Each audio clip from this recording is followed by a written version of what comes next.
नमस्कार दोस्तों, जय हिंद, वंदे मातरम। दोस्तों स्वागत करते हैं आपके अपने यूट्यूब चैनल शिक्षक भर्ती के चैनल जायसवाल कोचिंग सेंटर पर। दोस्तों मैं आपके साथ जायसवाल सर। दोस्तों बात करेंगे हिंदी भाषा की, बात करेंगे यानी कि अगर आपने लैंग्वेज में हिंदी भाषा सेलेक्ट किया है तो बहुत ही इंपॉर्टेंट है आपके लिए वीडियो। सभी प्रश्न आपके सिलेबस के आधार पर रहेंगे। व्याकरण प्लस पेडागोजी का कंसेप्ट है दोस्तों, यानी कि व्याकरण प्लस पेडागोजी के प्रश्न रहेंगे, यानी शिक्षण शास्त्र के रहेंगे 15 प्रश्न। और व्याकरण में दोस्तों आपके अपठित पद्यांश और गद्यांश रहेंगे, ये सभी लोग नोट कर लेंगे। अपठित पद्यांश रहेगा, फिर गद्यांश रहेगा, फिर आपके 15 महत्वपूर्ण शिक्षण शास्त्र के प्रश्न रहेंगे। विथ नोट्स और PDF फाइल भी प्राप्त कर सकते हैं टेलीग्राम में जुड़कर। 1-2 दिन के अंदर PDF फाइल भी अपलोड कर दी जाती है, क्योंकि टारगेट है दोस्तों 30 में से 30 लाना। अगर आप जायसवाल कोचिंग सेंटर पर आए गए हैं, यानी कि जायसवाल कोचिंग सेंटर, यानी सिलेक्शन का नाम दोस्तों जायसवाल कोचिंग सेंटर, आप शिक्षक भर्ती में सेलेक्ट होकर ही रहेंगे और टॉप रैंक भी हासिल करेंगे। तो आइए शुरू करते हैं। पहले पद्यांश के प्रश्न देखेंगे दोस्तों। सभी मित्रों का मेरा जय हिंद, वंदे मातरम। दोस्तों आइए शुरू करते हैं पद्यांश। पहले बात करेंगे कि दिए गए पद्यांश में दोस्तों ध्यानपूर्वक पढ़ के आधार पर दिए गए प्रश्नों को यथोचित आपको उत्तर देना है। पद्यांश पढ़ लेंगे क्योंकि पद्यांश छोटा होता है, ठीक है। आइए पद्यांश पढ़ते हैं। भू के मानचित्र पर अंकित त्रिभुज यही क्या तू है, नर के नमश्चरण की दृढ़ कल्पना नहीं क्या तू है, वेदों का ज्ञाता निगूढ़ताओं का चिरज्ञानी है, मेरे प्यारे देश नहीं तो पत्थर है पानी है, जड़ताओं में छिपे किसी चेतन को नमन करूं मैं, किसको नमन करूं मैं भारत, किसको नमन करूं मैं, तू वह नर है जिसे बहुत ऊंचा चढ़कर पाया था, तू वह जो संदेश भूमि का अंबर से लाया था, तू वह जिसका ध्यान आज भी मैं सुरभित करता है, थकी हुई आत्मा में उड़ने की उमंग भरता है, गंध निकेतन इस आदर्श उपवन को नमन करूं मैं, किसको नमन करूं मैं भारत, किसको नमन करूं मैं। ये दोस्तों पद्यांश है। इस पद्यांश में देखिए दोस्तों 6 से 7 प्रश्न लेने वाला हूं, और अगले गद्यांश में 15 प्रश्न आपके कंप्लीट हो जाएंगे, और इसके बाद 15 आपके बेहतरीन शिक्षण शास्त्र के प्रश्न रहेंगे। तो वीडियो आपका बहुत ही इंपॉर्टेंट है दोस्तों सिलेक्शन की दृष्टि से, तो वीडियो इन तक देख के जाइए। और पहला प्रश्न इस आपसे लिया गया है, इस आपके पद्यांश से प्रश्न है कि कवि किसको नमन करना चाहता है। कवि किसको नमन करना चाहता है? वेदों के ज्ञाताओं को नमन करना चाहता है, निगूढ़ताओं के ज्ञानी को, भारत को, या रहस्यमयी चेतना को? किसको नमन करना चाहता है दोस्तों? तो प्रस्तुत पद्यांश में कवि ने भारत की विभिन्न विशेषताओं का उल्लेख किया है, साथ ही साथ अन्य विकल्प भारत की विशेषताओं को वर्णित करते हैं। तो सही विकल्प क्या हो जाएगा? यहाँ पे भारत को क्या दिया गया है? कवि किसको नमन करना चाहता है? कवि भारत को नमन करना चाहता है। तो राइट ऑप्शन आपका तीसरा हो जाएगा। अगला प्रश्न देखते हैं दोस्तों, क्या पूछा जा रहा है। कविता में पानी का भावार्थ है। जो कविता में पानी का, यहाँ पे देखिए मैं आपको दिखाना चाहता हूँ, कविता में पानी का भावार्थ यहाँ पे लिखा गया है, ठीक है, हमने पढ़ा भी था।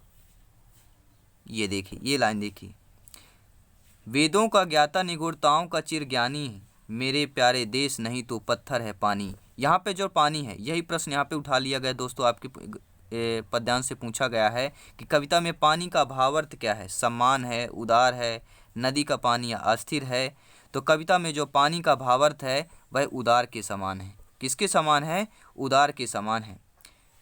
तो सही उत्तर आपका सेकंड ऑप्शन हो जाएगा। अगला प्रश्न देख लेते हैं, क्या लिया जा रहा है। आपके इस पद्यांश से लिया गया प्रश्न है। प्रश्न यह है दोस्तों कि थकी हुई आत्मा में उड़ने की उमंग भरता है, इस पंक्ति का क्या आशय है। थकी हुई आत्मा में उड़ने का उमंग भरता है, इस पंक्ति में क्या आशय है। यह पंक्ति है आपका कि थकी हुई आत्मा में उड़ने की उमंग भरता है, इस पंक्ति से आशय क्या है दोस्तों, यह प्रश्न पूछा जा रहा है।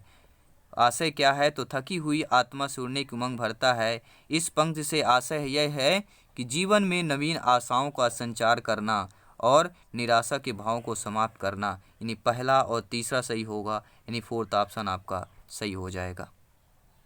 अगला प्रश्न देख रहे हैं दोस्तों, स्क्रीन पर है। स्क्रीन पर प्रश्न इस पद्यांश से पूछा गया है कि तू वह जो संदेश भूमि का अंबर से लाया था, इस पंक्ति में अलंकार कौन सा है। तू वह जो संदेश, अब देखिए यह पंक्ति मैं आपको दिखा देता हूँ। यह पंक्ति आपकी, तू वह जो संदेश भूमि, तू वह जो संदेश भूमि का अंबर से लाया था, इस पंक्ति में अलंकार कौन सा होगा? कौन सा अलंकार हो जाएगा? सभी लोग कमेंट करेंगे। विभावना, विषय, विशेषोक्ति, मानवीकरण, अतिसंयुक्त। दोस्तों ये मॉडल पेपर की तरह ले सकते हैं आप लोग, क्योंकि मॉडल पेपर की तरह है, इसी तरह आपके एग्जाम में प्रश्न आने वाले हैं। तो बहुत इंपॉर्टेंट टॉपिक है। सभी मेरे प्यारे फ्रेंड्स, सभी शिक्षक बंधु हैं, आप लोग भावी अध्यापक हैं, वीडियो को लाइक और शेयर कर दीजिएगा दोस्तों, क्योंकि ये टीचर्स फैमिली है, आप लोग सभी लोग भावी अध्यापक हैं, शिक्षक हैं। तो तू वह जो संदेश भूमि का अंबर से लाया था, इस पंक्ति में कवि ने भारत को मानव के रूप में प्रस्तुत किया है, जिस कारण पंक्ति में मानवीकरण अलंकार हो जाएगा। तो अतः आपका क्या है, तीसरा विकल्प हो जाएगा, क्योंकि इस पंक्ति में किस पर आपका कवि ने भारत के मानव के रूप में प्रस्तुत किया है यहाँ पर। ठीक है, तो इसलिए आपका अलंकार जो होगा मानवीकरण हो जाएगा। अगला प्रश्न देख रहे हैं दोस्तों। उम्मीद करता हूँ ये सभी प्रश्न आपको बहुत अच्छे लगे होंगे और एग्जाम के दृष्टि से सभी प्रश्न इंपॉर्टेंट हैं। प्रश्न आइए देख लेते हैं। अगला आपका इस पद्यांश से क्या प्रश्न है कि भारत की विशेषता है। भारत की क्या विशेषता है? वेदों का ज्ञाता है, कि जीवन में आशा का संचार करने वाला है, जीवन के गूढ़ रहस्यों का ज्ञानी है। तो भारत की विशेषता है कि वह वेदों का ज्ञाता भी है भारत, जीवन की आशा का संचार करने वाला है और जीवन के गूढ़ के रहस्यों का ज्ञानी भी है भारत। तो ये सभी हो जाएगा, यानी उपरोक्त सभी में आ जाएगा। अगला प्रश्न दोस्तों पूछा जा रहा है, स्क्रीन पर प्रश्न दिया गया है कि त्रिभुज शब्द में समास कौन सा होगा। तो त्रिभुज शब्द में सभी लोग जानते हैं, जहाँ पर पहला आपका संख्यावाचक शब्द आ जाता है, तो आपका सभी लोग जानते हैं त्रिभुज कौन सा, द्विगु समास हो जाता है। अगर यहीं पे दोनों पद प्रधान होते तो आपका द्वंद्व समास हो जाता दोस्तों। ठीक है, तो राइट आंसर क्या हो जाएगा, त्रिभुज। यहाँ पे सब लोग, ये तो नॉर्मल प्रश्न था, सभी लोग दे सकते हैं। ये रहे दोस्तों आपके पद्यांश, और जिसमें आपके 6 प्रश्न लिए गए हैं। अब बात करेंगे आपके गद्यांश की, जिसमें आपके 9 प्रश्न लेंगे, क्योंकि टोटल आपके 15 प्रश्न गद्यांश और अपठित गद्यांश पद्यांश से पूछे जाते हैं। ये दोनों आपके अपठित पद्यांश और गद्यांश है, और आपके एग्जाम के जैसे संभावित आपके प्रश्न भी है। अब गद्यांश शुरू करेंगे। गद्यांश दोस्तों मैं थोड़ा सा 1-2 लाइन पढ़ूंगा, इसके बाद आप लोग वीडियो पॉज कर पढ़ सकते हैं, या 2 दिन के बाद टेलीग्राम में आप सर्च करें जायसवाल कोचिंग सेंटर, वहाँ पे PDF फाइल में अपलोड कर दूंगा, तो आप बेहतरीन दे सकते हैं। ठीक है, तो आइए पहले 1-2 लाइन में पढ़ूंगा गद्यांश को, कि प्राचीन भारत में शिक्षा ज्ञान प्राप्ति का सबसे बड़ा स्रोत माना जाता था। व्यक्ति के जीवन को संतुलित और श्रेष्ठ बनाने तथा एक नई दिशा प्रदान करने में शिक्षा का महत्वपूर्ण योगदान था। सामाजिक बुराइयों को उसकी जड़ों से निर्मूल करने और त्रिपूर्ण जीवन में सुधार करने के लिए शिक्षा की नितांत आवश्यकता थी। यह एक ऐसी व्यवस्था थी जिसके द्वारा संपूर्ण जीवन ही परिवर्तित किया जा सकता था। दोस्तों ये आपका गद्यांश है, और इस गद्यांश आप जो जानते हैं काफ़ी बड़ा होता है, बहुत समय लग जाएगा दोस्तों, मैं नहीं चाहता आप लोगों का समय बर्बाद हो। ठीक है, तो डायरेक्टली मैं प्रश्नों पर आता हूँ और प्रश्न का आंसर बताऊँगा क्या होगा, इस गद्यांश में क्या पूछा गया है। प्रस्तुत गद्यांश का सर्वाधिक उपयुक्त शीर्षक निम्नलिखित में से कौन सा हो सकता है। देखिए एक शीर्षक से आ सकता है कि इसका क्या होगा शीर्षक। ठीक है, अब देखिए गद्यांश किसके बारे में पहले हम देखेंगे। ऊपर गद्यांश किसके बारे में लिखा गया है और कैसा गद्यांश है आपका। प्राचीन भारत में शिक्षा ज्ञान प्राप्ति का सबसे बड़ा स्रोत माना जाता है, यानी प्राचीन भारत में शिक्षा ज्ञान प्राप्ति से संबंधित है। ठीक है, और प्रश्न भी आपका क्या पूछा गया है कि प्रस्तुत पद्यांश में प्रस्तुत गद्यांश में आपका सर्वाधिक उपयुक्त शीर्षक कौन सा होगा। तो वह कौन सा हो जाएगा, प्राचीन भारत में शिक्षा हो जाएगी। क्या हो जाएगा, उपयुक्त इस गद्यांश का शीर्षक प्राचीन भारत में शिक्षा हो जाएगी।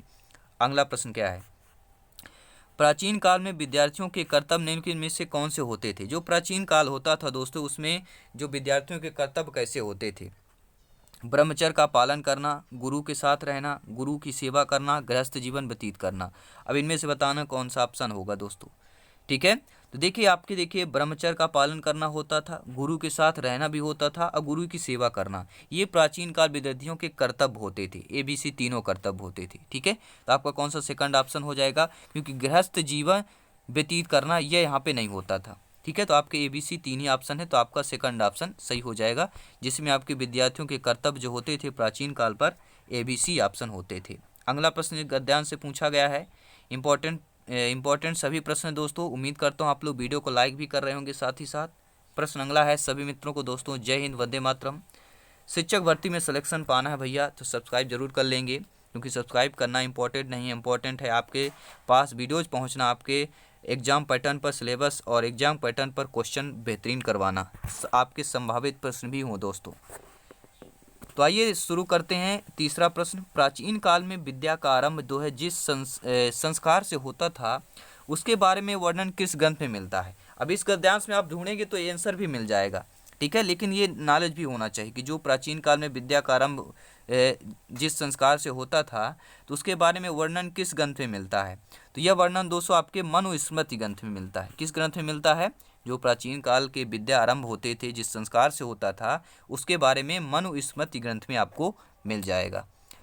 अगला प्रश्न देखते हैं क्या है।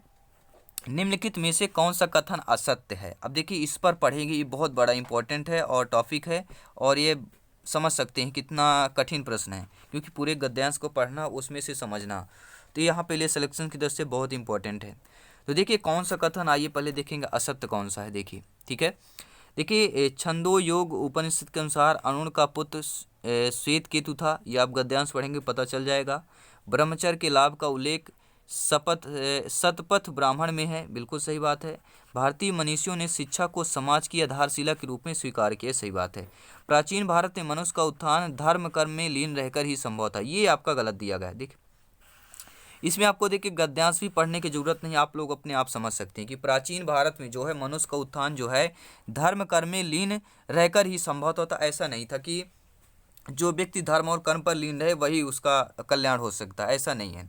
ठीक है, तो आपका फोर्थ ऑप्शन आपका सत्य हो जाएगा। एक आलिम टू प्राचीन भारत के संबंधित में। अगला प्रश्न देख लेते हैं।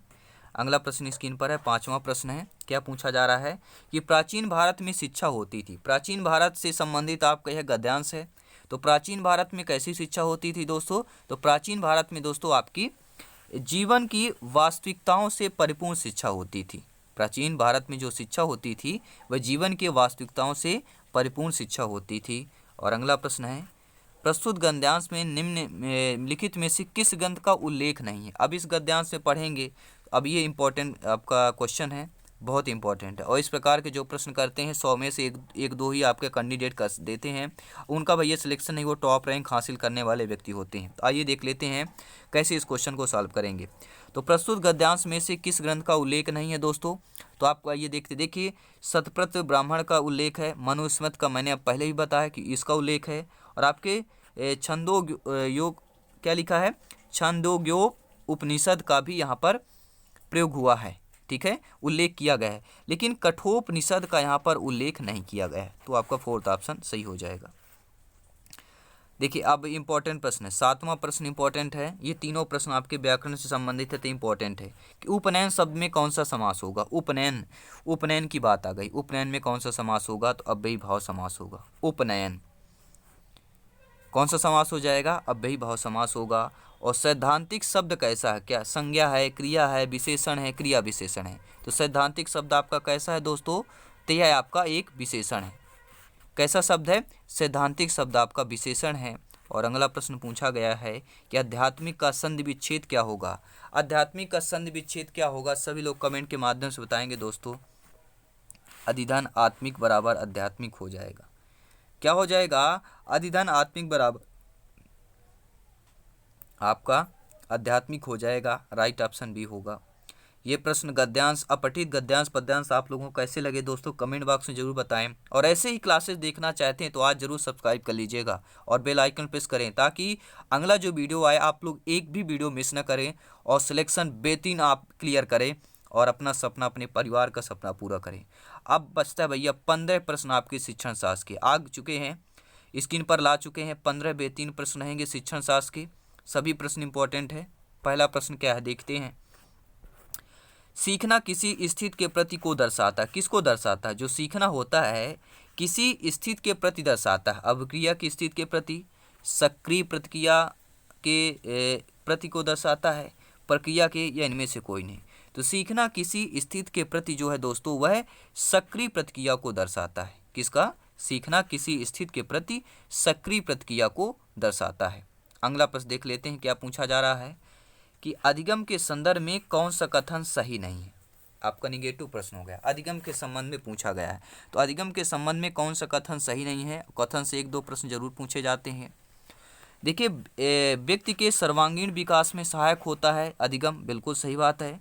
ज्ञान के व्यवहारिक प्रयोग में भी सहायक होता है, बिल्कुल सही बात है। अधिगम जो है ज्ञान के व्यवहारिक में प्रयोग में सहायक है, व्यक्ति के सर्वांगीण विकास में सहायक है, और आपके व्यक्ति के व्यवहार में परिवर्तन लाने में भी अधिगम सहायक होता है। लेकिन जो दोस्तों तीसरी लाइन लिखी गई है कि विषय वस्तु को रटकर याद करने में सहायक होता है, तो अधिगम के संदर्भ में कथन आपका सही नहीं है। तीसरा कथन जो आपका सही नहीं दिया गया है कि विषय वस्तु को रटकर याद करने में आपका अधिगम सहायक है, तो ये नहीं होता है, तो राइट ऑप्शन थर्ड हो जाएगा। अगला प्रश्न देखते हैं दोस्तों, क्या पूछा जा रहा है।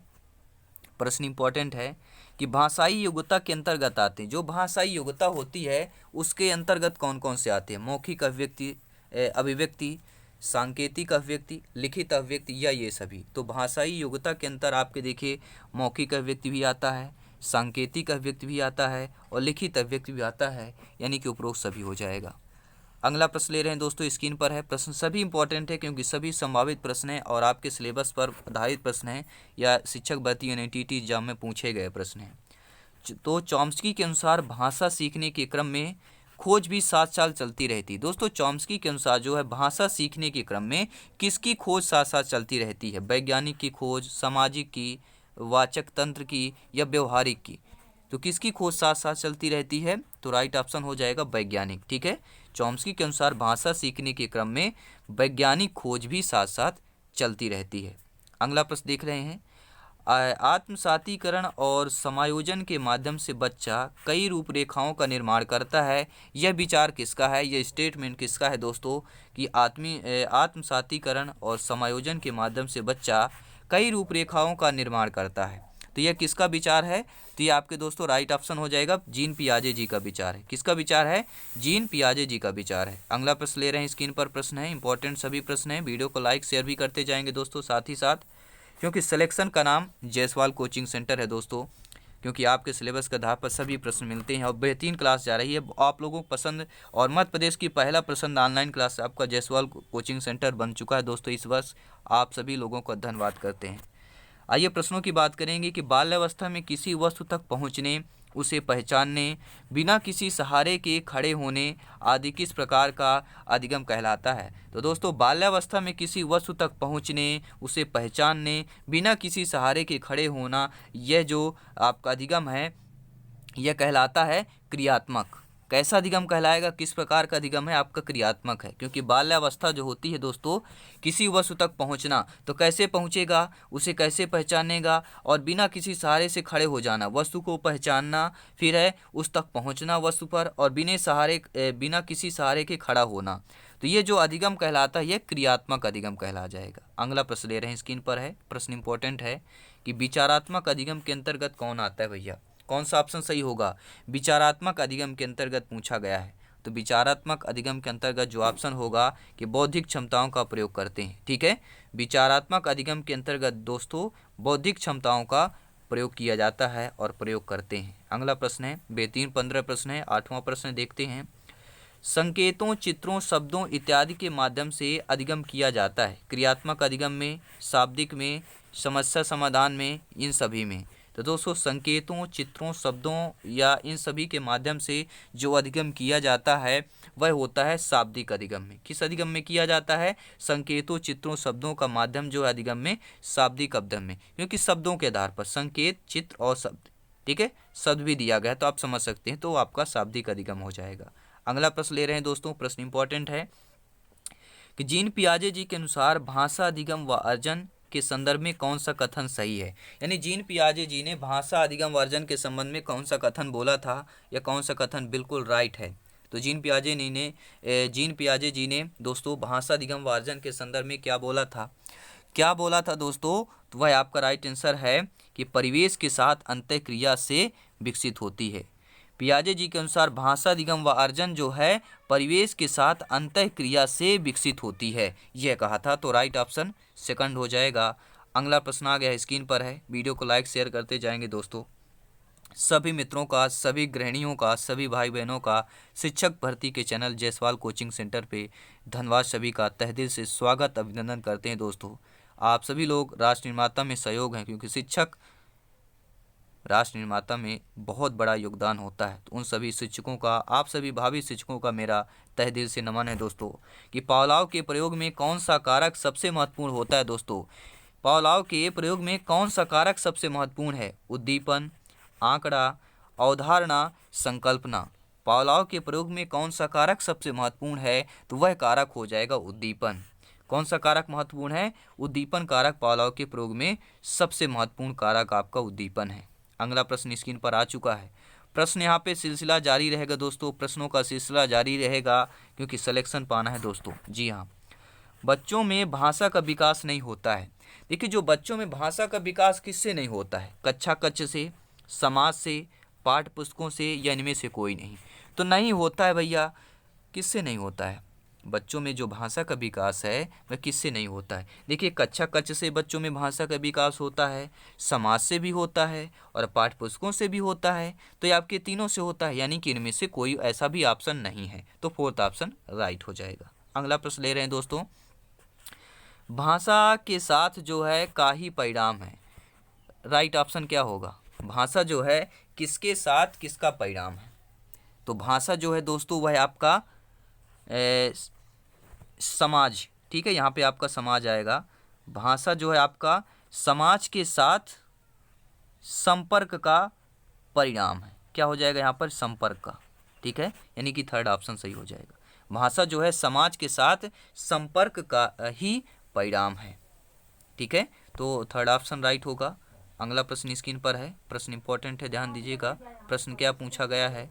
प्रश्नों पर ध्यान देंगे कि बच्चे जो है स्वयं का सामाजिक रूप से रचित भाषा तंत्र विकसित कर लेते हैं, या बच्चे स्वयं का सामाजिक रूप से रचित भाषा तंत्र का विकसित नहीं कर पाते हैं, या बच्चे विकसित भाषिक व्यवस्था के साथ विद्यालय नहीं जाते हैं, या उपरोक्त सभी ऑप्शन हैं। तो बच्चे क्या कर लेते हैं? बच्चे क्या कर पाते हैं? बच्चे कहाँ नहीं जाते हैं? राइट ऑप्शन कौन सा होगा दोस्तों? राइट ऑप्शन कौन सा होगा? तो बच्चे जो है स्वयं का सामाजिक रूप से रचित भाषा तंत्र का विकसित कर लेते हैं, पहला ऑप्शन सही हो जाएगा। क्योंकि बच्चे जो होते हैं वह सामाजिक रूप से जो रचित भाषा तंत्र होता है उसको अपने स्वयं विकसित कर लेते हैं। अगला प्रश्न देख लेते हैं, स्क्रीन पर है। प्रश्न क्या है कि बच्चा अपनी भाषा के दौरान दो प्रकार की बोली बोलता है। बहुत अच्छा प्रश्न, इंपॉर्टेंट है। भाषा की दृष्टि से, हिंदी पेडागोजी की दृष्टि से दोस्तों, हिंदी शिक्षण शास्त्र की दृष्टि से ये बच्चा जो है अपनी भाषा के दौरान दो प्रकार की बोली बोलता है। यह कथन किसका है? किसका स्टेटमेंट है, या किसने कहा है कि जो बच्चा जो है अपनी भाषा के दौरान दो प्रकार की बोली बोलता है? यह किसका कथन है? आइए जान लेते हैं। राइट ऑप्शन जानेंगे तो क्या वे जीन पियाजे जी का है, चॉम्स्की का है, पावलोव का है? नहीं दोस्तों, इनका कोई नहीं है, वाइगोस्की का है। वाइगोस्की का कथन है, वाइगोस्की का स्टेटमेंट है कि बच्चा अपनी भाषा के दौरान दो प्रकार की बोली बोलता है। ऐसा स्टेटमेंट, ऐसा भाषा, ऐसा कथन आ जाए तो वाइगोस्की में आपको टिक करना है। अगला प्रश्न ले रहे हैं, 15वां प्रश्न है आपके कि बच्चे में संज्ञानात्मक विकास होता है। बच्चे में जो है संज्ञानात्मक विकास किससे होता है? कन्वर्ट ऑपरेशनल से, पूर्व ऑपरेशनल से, फॉर्मल ऑपरेशन द्वारा, या उपरोक्त सभी द्वारा? तो बच्चे में जो संज्ञानात्मक विकास होता है दोस्तों वह किसके द्वारा होता है? तो देखिए दोस्तों, कन्वर्ट ऑपरेशनल द्वारा भी होता है बच्चे में संज्ञानात्मक विकास, पूर्व ऑपरेशनल द्वारा भी होता है, और आपके फॉर्मल ऑपरेशनल द्वारा भी होता है। यानी ये तीनों ऑप्शन उपरोक्त सभी हो जाएगा। दोस्तों ये क्लास कैसी लगी? हिंदी का आप समझ सकते हैं, मॉडल पेपर है एक, और मॉडल पेपर में आपके सभी अपठित पद्यांश गद्यांश भी था, पेडागोजी भी थे, साथ ही साथ ग्रामर के भी प्रश्न थे, जैसे आपके संभावित प्रश्न हैं, जैसे आपके एग्जाम में आना है प्रश्न।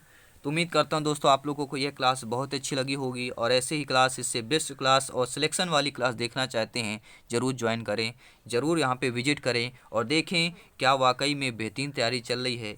और ये दोस्तों 100-200 का परिवार नहीं है, ये हज़ारों का परिवार है जायसवाल कोचिंग सेंटर, और धीरे धीरे जल्दी दोस्तों लाखों में बदलने वाला है। ये आप लोगों का प्रेम और स्नेह दोस्तों मिल रहा है कि मध्य प्रदेश के शिक्षक भर्ती का नंबर 1 चैनल ये आप लोगों का प्रेम है। बस यही प्रेम और स्नेह बनाए रखिए दोस्तों। सभी मित्रों का धन्यवाद दोस्तों। आप खुश रहें, आपका परिवार खुश रहे, आपका सपना पूरा हो, आपके परिवार का सपना पूरा हो, बस सिलेक्शन हो दोस्तों।